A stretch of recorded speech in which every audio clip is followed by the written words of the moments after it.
Well, Shane, thank you for stopping in today. So, for those who don't know, Shane is quickly becoming the face of fraud in the banking industry. This year, we have Fraud Academy. It is only 188 days away. That is so hard to believe. And us at the KBA are so excited about it. This year, our theme is Fraud Never Sleeps, really encompassing the fact that, frauds, it never stops and it's 24/7. What are your thoughts? What have you seen in the industry? Well, it is 24/7. It doesn't have to sleep because we're open 24/7 now. Even some of our smallest community banks still have online banking that is open all day, all night, all weekend. So the fraudsters have all day and all night to perpetrate the fraud against our customers and the bank. So we definitely have plenty of it. It continues to grow. If you look at all the national stats and all the stats that are documented, it grows every year. And our costs grow with it. That's one of the bigger things we're seeing. We have to engage technology more so than ever in fraud. We have to have that software working in the background that alerts us to stuff going on while we're not at work. When we're not sitting at the desk and we don't get the call right away or we don't see the alerts while we're sitting there. So most of us that work fraud full time, we come into the office and we've already got our plate full from all the stuff that went on the night before. Transaction monitoring alerts, suspicious activity type stuff, which takes human eyes and human contact to figure out what's going on. So we're seeing a lot of more busy work, more SARs being filed, more cases being opened, more customer contact. We can engage the technology to do the stuff in the background. But as community bankers, we have to talk to our customers. We want to be face-to-face. We don't want to outsource our stuff to a call center, offshores or onshore. We don't want to outsource that customer contact when we've got customers losing money or costing us money with their actions. We want to be able to, if we can, be face-to-face, sit in the office with them, talk to them, figure out their problem, try to fix their problem. We don't want chatbots. I don't think many of us are using chatbots in the community banking world, but they're out there. We want to keep it a personal connection with the people that are bank with us in our communities. So we're seeing more work. We're seeing banks actually staff up fraud departments that have never had fraud departments. It's kind of a necessary evil. We gotta be prepared for the worst because it's happening. And now banks are on board with fighting it, not just reacting to it. What's the biggest type of fraud that you're seeing in the industry right now? We have some big types of fraud, but I'll say the biggest concern, I think, nationwide, and it's rightfully so, is artificial intelligence because it is expanding fraud. It's causing more fraud, and it's making fraud easier. So whatever type of fraud that we're dealing with, the ongoing advancements with AI and the bad guys that are abusing it are just growing fraud out of control. We all see, I think all banks share card fraud and check fraud is two of their biggest loss areas. And we have a lot of good tools for cards to help us out. Most of us have all the rules in place and all the things, the Visa or MasterCard global rules on top of your core provider's rules and then your own rules if you work those too. So we do have some controls in place there. But even with controls in place, we're still seeing large attempts and some successful. They cost all of us money. Check fraud, I don't know of a bank that's not affected by check fraud that's mostly a part of or caused by mail theft of business checks. Matter of fact, that's been so lucrative for the fraudsters in the last 3 or 4 years that they're also now using the same tactics on more personal checks because they know positive pay is picked up industry-wide on business checks. They know it's not on personal checks, so we're starting to see a little bit of a shift with personal checks being attacked more than they used to be by mail theft. So those two areas are good, and AI is helping the bad guys in those areas too. That's really interesting. I know that's something that I've dealt with is whenever you're dealing with a contractor, they're frequently just like, oh, leave the check in the mailbox and I'll come by and pick it up whenever I can, and just can't do that anymore. We're still dependent upon checks. Mm-hmm. If you look back in history, the first check was written, and I may remember this wrong, but it's somewhere 1400 BC. Really? And if you look at the history of checks, how they progressed throughout up through the Roman Empire and international trade, they were just written on cloth or written on whatever. And the only advancements checks have made since the first one was written, BC, is uniform check stock is now common. A Micker line is now required. And then serial numbers and positive pay on top of that with some other fintech stuff that's been added to help catch fraud. But the check itself has not changed much since it was started. It would be nice if we could wean our customers and our banks off of checks, but it's not going to happen anytime soon. And it is the low-hanging fruit for all fraudsters to go after. And I'm the same as you. If you live in Kentucky, you got to pay your car taxes on your birthday. I got mine yesterday in the mail. And still in 2025, the only way to pay the car taxes is by check in the mail, or you walk it down to the clerk's office yourself and hand it to them. And you can use a credit card there too. But most of us don't want to go downtown in the city, wait in line to hand a check to a clerk. So I'm going to, because I'm not putting my check in the mail. I'm the same as you. So luckily I work downtown, so it's not that big of an inconvenience. But most people are putting the check in the mail. We still have to do it. But we just got to be aware it may not get where it's going without being stolen, duplicated, and cashed somewhere else. And then on top of those, we talked about checks and card fraud, which we all experience. The identity theft, especially identity theft of our customers' information leading to their impersonation, has really picked up in this region. We're seeing a lot of that. And it's not just online identity theft, it's in-person identity theft. Ohio, West Virginia, Kentucky, Tennessee, we're seeing a lot and getting a lot of case reports from banks in this region where the bad guys, they may go on the dark web, steal your identity, they'll make a fake ID, and with artificial intelligence, they can make pretty good fake IDs. And they'll go in the bank. If they go in your bank, they'll make withdrawals on your account. Or they'll just use your stolen ID and go to a bank you don't bank it and open an account posing as you so they can launder money through it and get fraudulent funds sent through it. Also with businesses, and I don't know of any bank that's not experienced, or at least doesn't know this, most have experienced this fraud. But if someone steals a business check, just a couple years ago, the main thing was take it to another bank, get somebody to cash it.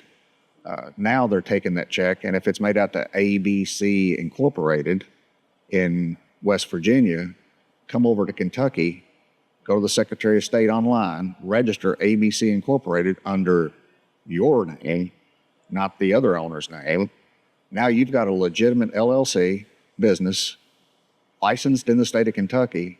You get all your documents just like you would for any other business account opening. You take it to your local branch at your local community bank, open up that account, and now you have a business account, and you're going to cash every stolen check from ABC and use it to run other people's checks through.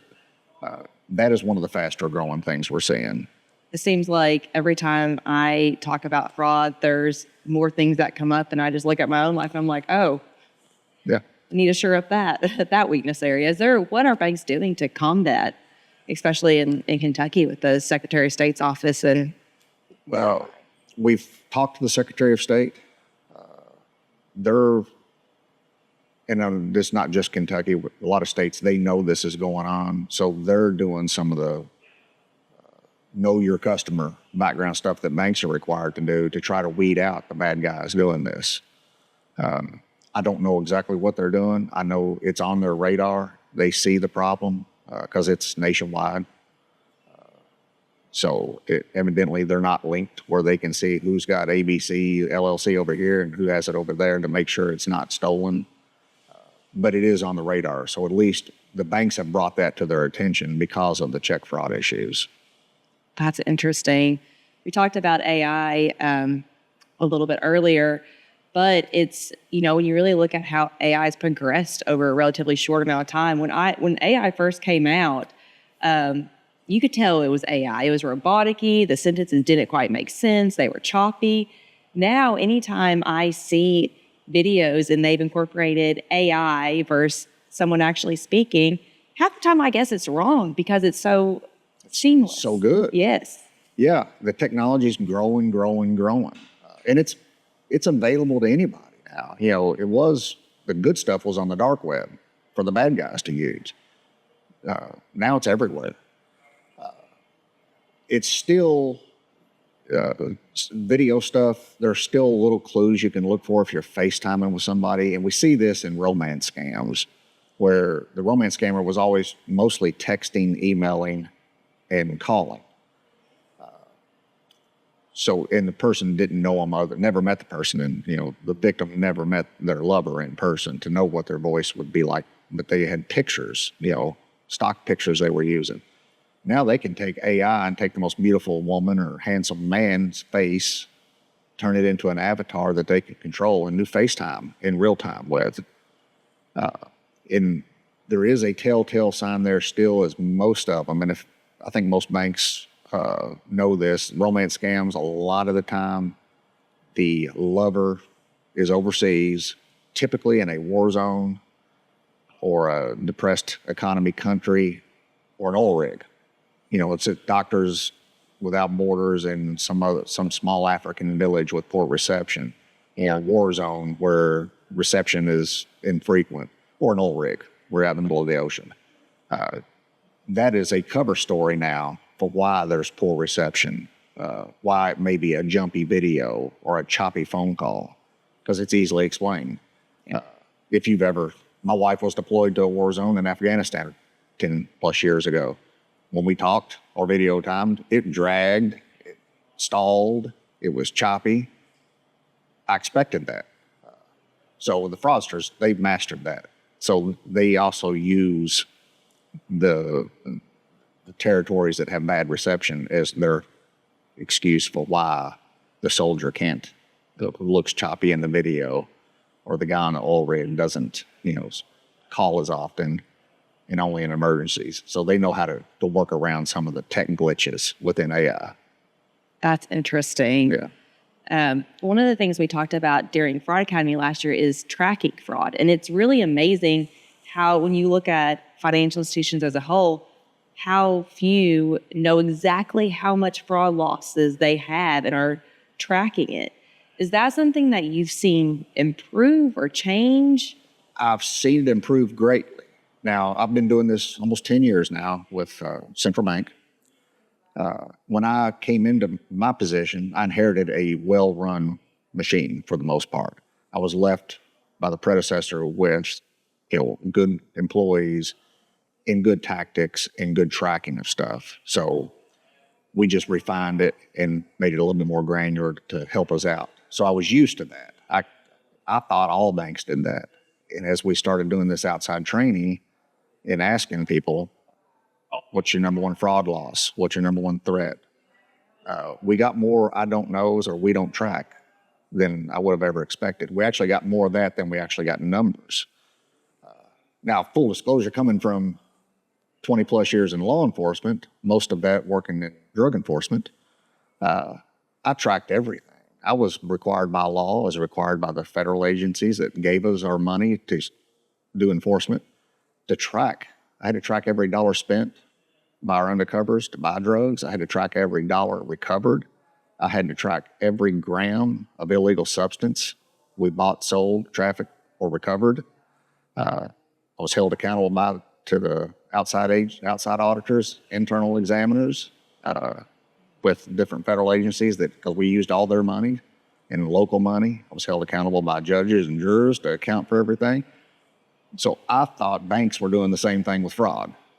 Yeah, so it was an eye opener for me to hear we don't track that, or we just write it off. It goes into the big bucket of write-offs with MAD loans and everything else. We've heard all different types of how people are doing it.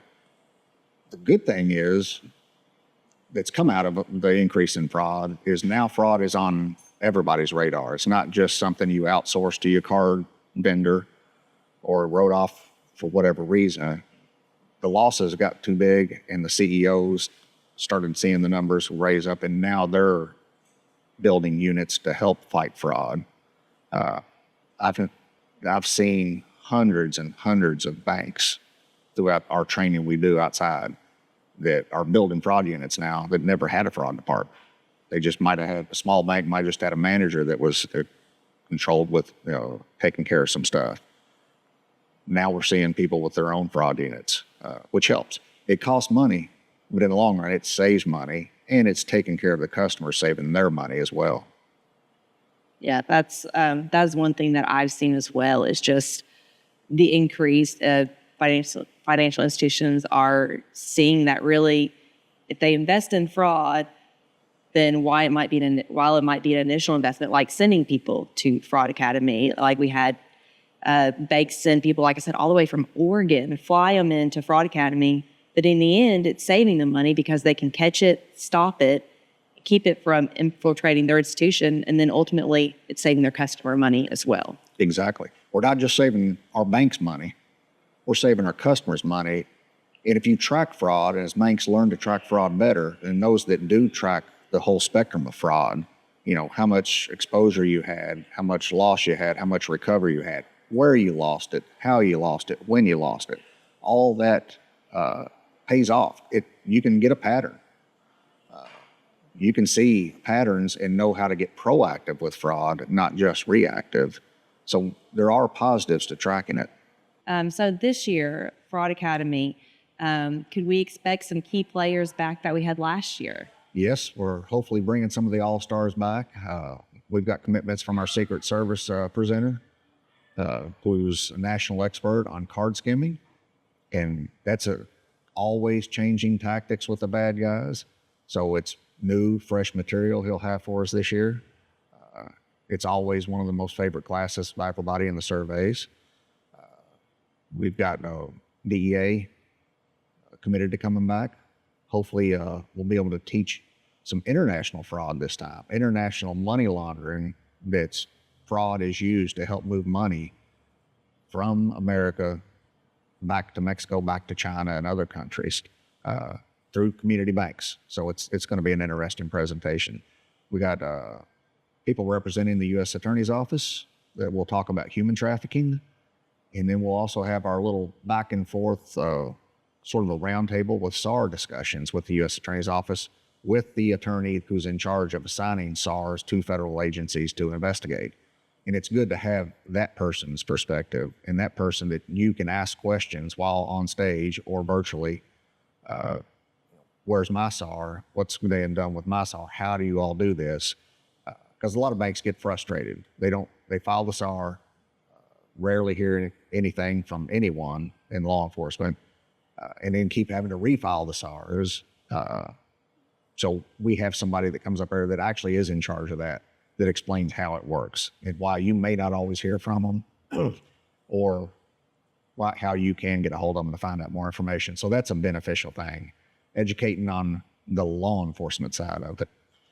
Yeah, and we're working on some good Bitcoin crypto stuff. We've done Bitcoin and crypto 101 type training in the past. We're going to try to expand it a little bit this year. Most banks, I think all of us, are seeing fraud with our customers being manipulated, whether it's a romance scam, an investment scam, a law enforcement warrant scam, whatever it is. The bad guys want that cash withdrawn from the bank and taken to a local Bitcoin machine and deposited where it's gone. And once that happens, it's gone. And we're seeing a huge uptick in that. One reason those machines are becoming more popular than ever. I think we had maybe 3 or 4 in our metropolitan areas in Kentucky just a few years ago. Now, if you go to Coinbase and look and see where all their machines are, they're everywhere. There's dozens of them within blocks of each other. So we'll look at some of the advancements and some of the teamwork that law enforcement, banks, and these Bitcoin people are starting to work on. The actual machine owners are starting to work on. So hopefully that'll be eye-opening and something new for all of us to learn. That's really interesting. Yeah, I looked at one of those Bitcoin ATM locators. Yeah. And it's shocking how they're everywhere. Like you said, they're almost on every corner. Yeah, There might be more of those machines than bank branches and ATMs in your town. I believe it. Yeah. So I was a regulator for 10 years. And in my time as regulator, when I did BSA exams, that my number one complaint that I received was with the SARs, and it was the frustration that they had. They spent a lot of time developing the narrative and doing the investigations. And like you said, when you filed it, it was like a black hole and they never heard anything back. And they're like, we're doing all this work and it's not going anywhere. So I think that's great that they could actually see the other side of it, of where that SAR actually went and what it ended up doing. And that was one of my favorite presentations last year, was with the DEA, when he discussed how a SAR resulted in it. By itself, it might seem like not a big deal, but it actually led to an entire investigation and a drug seizure. Yeah, that was a frustration I developed on the banking career that I didn't have in the law enforcement career. I was part of a SAR review committee as a drug unit supervisor. So I had Eastern District, Kentucky. I would just pull all SARs with addresses in anywhere east of Lexington to West Virginia state line down to Tennessee to Ohio. We would pull all SARs looking for money laundering involving narcotics. And we developed several good cases per year on major cartel level people that community banks would put in, that they suspected there's something funny about this. We would reach out as an agency to those banks and talk to people, and then serve the subpoenas, serve the warrants, and do all that stuff. So I knew that, and I thought that's just how banks had that experience everywhere. Well, you get on the bank side and you realize, hey, no one's reading my SAR? And I'm like, I used to be that guy that read the SARs. Maybe law enforcement's not doing the best job of communicating with the banks. So you get to have that conversation with the federal people that are in charge of it, that you can ask those questions. Like, I was lucky to have both sides of it, and I still see the frustration on the bank side. Yeah. Like I said, I saw that a lot. One of the great things with Fraud Academy, like last year, it doesn't matter if you're in person or attending virtually, to ask those questions, like you said, it's really simple. There is going to be a QR code, and you could submit those questions whether you're in the comfort of your house or if you're actually at the Hyatt watching Fraud Academy in person live.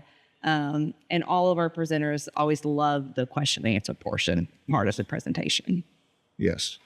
And it's open to ask anything you want. There's no stupid question there, especially if you've got an expert from a federal agency or an expert representing another bank and how they've managed to control fraud. We might as well share the information and ask the questions. Absolutely. So thank you for joining us today, Shane. Once again, Fraud Academy is occurring August 12th through 14th in Lexington, Kentucky. You can attend from the comfort of your house or be there live to see all of our presenters and meet them. Thank you for joining me, Shane. Thank you. And do we want to mention the survey we're going to send out? Oh, yes. Very good point. So earlier we talked about tracking fraud and the type of fraud losses that institutions experienced. So that's one of the things for Fraud Academy that we're doing is we are asking all attendees to confidentially, we're not disclosing names of the actual institution, but just submit do you track fraud losses? What are your fraud losses? So that we can, gauge not just on a, national level with all of our attendees, but we could break it down by statewide and see, how does, say, Oregon compare to fraud losses in Kentucky? It's just a really great tool. That, and we know most of our community banks in attendance. I think last year every bank was under 10 million except for one large bank that showed up that was a $70 billion asset size bank. So we're all under 10 billion. And it's hard to find good fraud stats from small community banks, mid-sized community banks. It's almost non-existent. Yet we might be carrying a huge, huge load that affects the economy of our community, affects our finances at our bank, and our customers' losses factor into that huge too. That's a stat that's missing, I think, nationwide. And I think we'll blow minds if we get people to participate in that study. If we had 400, I think, banks, 400 people from 250 plus banks last year, and we only got about 80 something banks that actually knew their fraud and gave it to us. If we have all 250, 300, how many banks we have show up, we can really paint a picture of how bad the problem is. And you want to do that because a lot of agencies, whether it's prosecutors' offices, law enforcement, federal agencies, they don't understand how bad fraud is. And therefore, there are not a lot of enforcement going on in some areas. When you show them how bad it is in their community, then you get buy-in and you get people investigated by the law enforcement, people prosecuted by the prosecutors, legislators, whether it's state, federal. You might start getting some movement with some lawmaking to help address it. So it's one of those things, we got to fill that gap, that void that no one really knows how bad fraud is. Yeah, that's a very, very good point.